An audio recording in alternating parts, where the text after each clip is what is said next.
Rookie mistake. Getting beat up. Do you see that? Had some anchor issues. I was sitting there thinking, we're about to drop 200 feet of chain. We can't escape it. Our boat is leaking. Out of this block area, she's being goofball. I'm so funny. I'm Carlie, and this is Brady. In early 2020, we sold our house and most of our possessions and took our first big leap into living our vagabond dreams.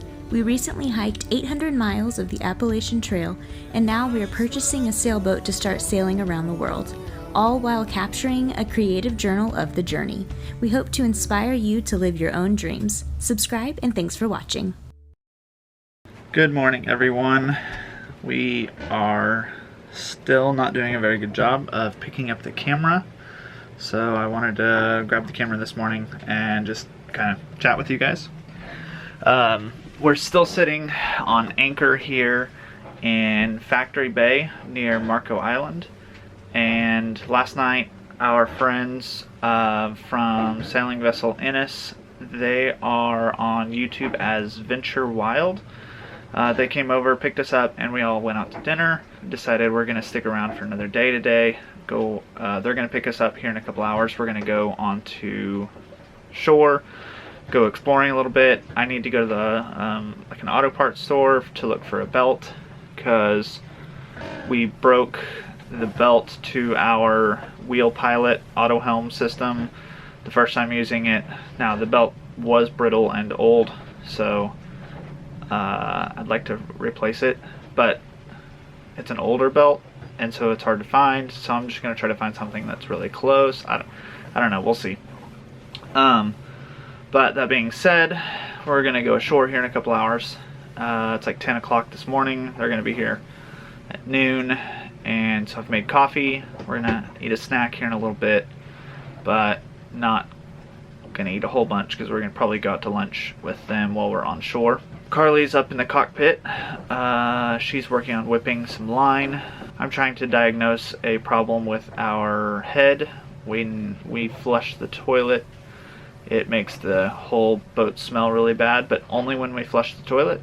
So I'm not sure what's going on with that. It could be something as simple as the smell is blowing in from the outside, from what I'm reading. Or it could be a leaky hose, or the vent line is clogged or something. I don't know. It could be a lot of different things. Carlie, do you have anything else to add to our friends on YouTube? Good morning. I am just whipping some line, as Brady already told you. Yeah, that's all. It's kind of chilly and windy. Yeah, it's been windy this whole time. So here's Factory Bay. Yeah, and if you're thinking about coming to Factory Bay, then catamarans, it'd be real tight, especially if it's already crowded. It could be, yeah, real tight. There's our friend's boat right there. I don't know that it's ever calm.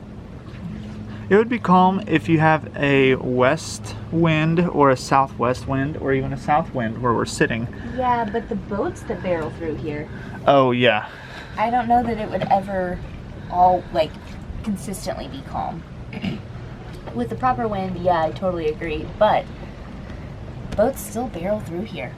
So you're still gonna get wake. Ooh, that doesn't sound good. people working on a house over there. Yeah.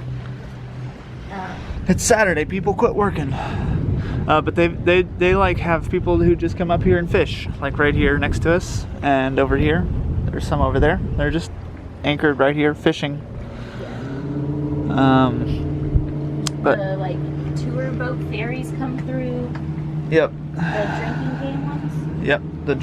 The drinking ferries. Yeah. Good morning. We are in the Everglades. It finally has calmed down and is not howling through here. Just sitting still, which is nice. But yeah, today we are going to dinghy into Everglades City and do some touristy things. Do like an airboat ride and walk around and see what we can find and that sort of thing. Our friend's back there. Have a dinghy, obviously, with a motor. So we're all four gonna go into town and do that. It's gonna be fun. I know Brady and I have not airboat ridden before. I think one of them has, but I'm not sure who. Do you have your sunglasses? Yes, I do. Okay. So yeah, that is on the agenda for today. It should be really good fun. I think today's supposed to be like 75. Gotta be really nice. We've started just wearing the rain jackets anytime we're on the dinghy to kind of help, you know, a little bit. And so, yeah, that's the plan. Should be good fun. And it's very peaceful in here right now.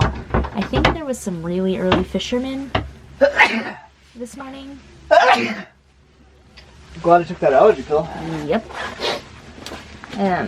And the boat was rocking like mad, and I feel like it was early fishermen. The wind was actually was at a perpendicular angle to the current, so our boat was sitting one direction because of the current. Here they come. Because the wind and the current was beating against it? The other way around. We were facing because of the current, and then... Because the wind wasn't strong enough to overpower the current? Yep. Okay. Alright, they're coming to get us. Bye-bye, boat!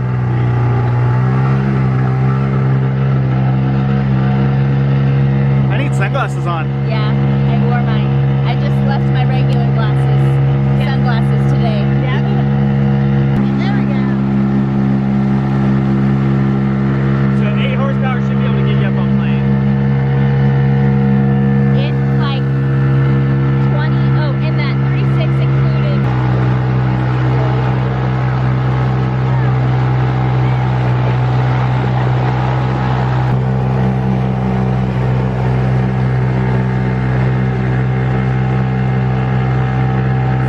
So I don't see the Ritzy tinder. Yeah, the Ritzy tinder? Yeah.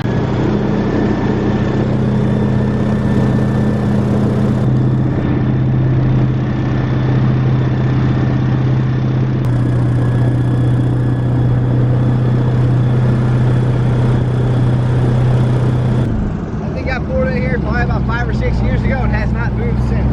With that one? Yeah. It probably has about 8 feet of hair on the bottom of it. Wow, yeah. Now this one right here actually is for sale. It's a buddy of mine's boat. He just bought it just to flip it, I guess. So well, they had it pulled, had a bottom redone, had a brand new wheel on it, everything.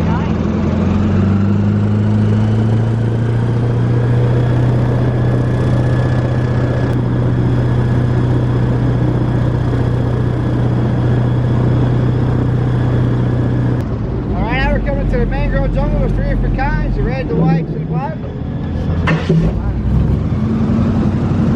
Look, all that root system at the bottom is a red mangrove tree. The only tree that has that root system. The Indians used to call these guys the walking tree. It looks like a bunch of legs trying to walk away from the tree. Now your whites and your blacks, they're both right over trees. They got roots at the bottom, trunks, they got bushy at the top. So you can see how dense they grow. It's very difficult for any of us to walk through there, no matter how small you are. So these guys are a barrier tree for us. They help us out with hurricane winds. Our storm surges are highly protected. We cannot come down and make any kind of new trails, but we can maintain the ones that we have. So if it falls over, we can remove that. If it grows out too far, we can prune that back, but that's about it. If you got cutting down a live mangrove tree just to cut it down, it's a $2,000 fine for each tree if you touch.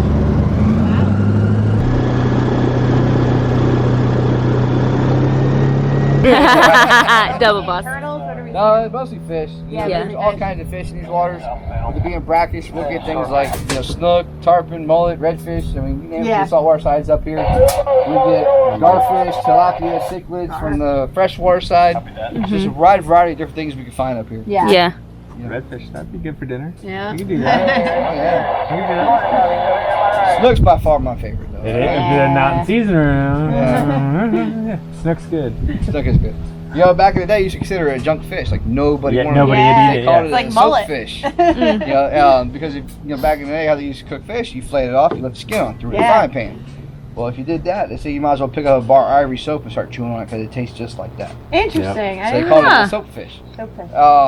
Okay. Somewhere along the way, somebody was smart, cleaned the skin off of it, and now everybody wants to. It's still fun. Me and my daughter out here one day, we had our lures off the pole about this far, and just kind of like digging it next to the boat. Just picking them out of the water. Wow. Yeah, so. It's a good ecosystem. That's doing exactly what it's supposed to do. I said, it looks like we're hiking through mountain laurel. Traffic jam. Like that's what it reminds me of. happens. Like there are tunnels like this on the Like 18. laurels, yeah. Now, That's this what section of the creek right here was actually dredged out by Barry Collier back in the early 1920s. It was bringing in the river upgrade in Everglades City. His engineers messed up, tied these two creeks together, had to come back out and go a different direction. Oh, the Corps of Engineers. Yep. And sitting there one day, we're fishing, and here comes a 4-foot nurse shark next to the boat. Nice. Yeah. Puppy dog. I've had a 4-foot black tip by the shark. Yeah. But two. Black tips and mangroves. Not a puppy dog. One of my coolest, neatest things that I've ever seen out here in these tours in the last 13 years I've been doing it, I've seen it twice now. We have little brown rabbits I see alongside 41 and stuff like that. Just we call them prairie rabbits. They're nothing special. I've seen these guys actually swimming in the water. Oh, Whoa. that's I didn't know really rabbits cool. could swim, so that was pretty cool. No. Yeah, I didn't know that either. So- That's Yeah. Another neat thing I've had happen is coming through that second creek. I had about a 40-pound bobcat go over both the trees one day. cool. That would be cool. At first I thought it was really neat just like that, but then if it really kind of sank in what just happened, I'd be very happy I never saw that again. Yeah, that is If true. we come off that branch to the boat, we were all having a very bad Right? day. Yes, yes. Just like our raccoons. Our raccoons are cute and cuddly looking, but they are vicious little creatures. Yeah. I know, I had one as a pet. But they Oh, are. that's cool. That's really cool. She was actually So very cool. cute. You wouldn't believe how affectionate a raccoon actually Yeah, is. because she's so smart. Yeah. They wash their Yeah. own food. They're Yeah. smart. I mean, like, Yeah. So, being out here getting sprayed by salt water every night, all day long, I would smell different from when I was at home, right? So I come walking through the door, but she would smell me and bow up, like, who's that? And be like making all these, like hissing noises and everything. And all I had to do was say her name, and she would just come running up to me with her arms up in the air, wanting to get picked up. Oh. Give me all kinds of lovins, and then next thing you know, see him? she wanted to go into my pocket. You guys see him right there in the water? Yeah. Just his head sticking out. Oh yeah, I do. He's right. How you guys You can see his head bobbing up. Yeah, his See There head. he is. Yeah. Yeah. Good eyes, Ed. I don't see it. Oh, yeah, So, yeah, yeah. yeah. Actually, Yeah. cottonmouth. Yep. Yeah, and so, It's a cottonmouth? yeah. Yep. Water We have moccasin. 26 different kinds of snakes here in Florida. There's 4 bad ones. This is one of them. Yeah. Water mock. Don't touch Coral it. snakes. Yeah. Coral Yeah. snake and I hate to be what that. do you- I hate to be that snake, person. you Can I east take a bound leak? Yeah. Go ahead, though. You got the first one, won't be the last. The other guy here, one day, Turn off the camera. Haas had a bunch of, had a big There group, you zoom. 4 guys and 4 girls, Yeah. and they stopped and was like, we gotta pee. And he's like, okay, we're going back. She's like, no, we all have to pee. And he's like, Oh, okay, I'll come up here and y'all go back there. I've never seen any of the pythons out here or anything, do you? Believe it or not, I've never actually seen one on a tour. I've That's seen, great. This would be my 3rd water moccasin. I've seen, God, probably about 5, maybe 8 yellow rat snakes. Yeah. I've seen 1 garden snake, but I've never seen any of the python. That's good. It's Yeah. actually a good thing. In Everglades City is kind of a hot spot for them. Really? believe it or not. Okay. Less than about 2 months ago, I killed about a 4-footer right in front of my house. You Oh. paid for it? No, I just Yeah. And then Lyle, one of our captains, just bought a house last year, I think it was, up at Rescue. He had an 8-foot caught in Wow. his backyard. He had a chicken coop. He was eating chickens. Good gravy. We've had a couple different 8-footers. We had a couple 11-footers. Yeah. The next one recorded here in Everglades City, though, I think was after the big freeze in 2010. It was a 14-foot python. Jeez. Damn. So I know you guys are on a boat, so you're kind of bound by that. But Charles Lake's campground going towards Miami on 41 out there has the 2nd largest python in captivity in the world. Really? She's about 23 feet long, almost 400 pounds. Wow. Yeah. Holy She cow. has movies, believe it or not, and the Guinness Book of World Records. Jeez. What do they feed a python that size? Everything. Bunnies. Small children. Goats. a big python can eat a deer. They'll eat gators. Like They've actually had pictures of. A friend of mine The sport worked for python, yeah. Applied Aquatics, which is like a water management company here in Florida. They deal with all the non-indigenous plant life they bring in to help try and dry out the Everglades, like the Brazilian pepper bush, the Melaleuca trees, and stuff like that. So that's their job. They go in and figure out what to do with the trees.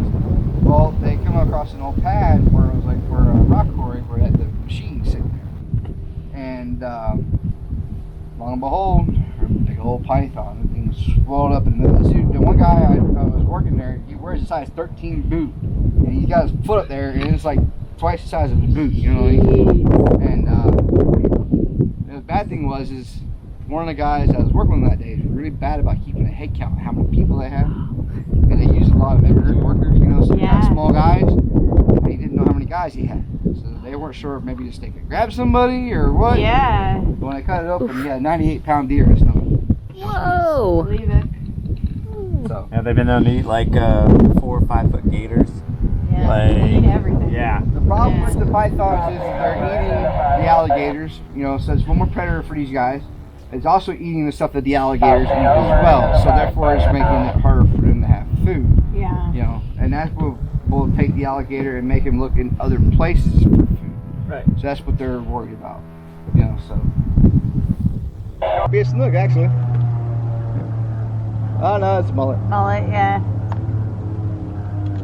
Really cool. It's still kicking. That's fresh sushi. They're right. Yeah. Buddy. Look up for a second. I try not to get a sweat wet. Right here in my pocket.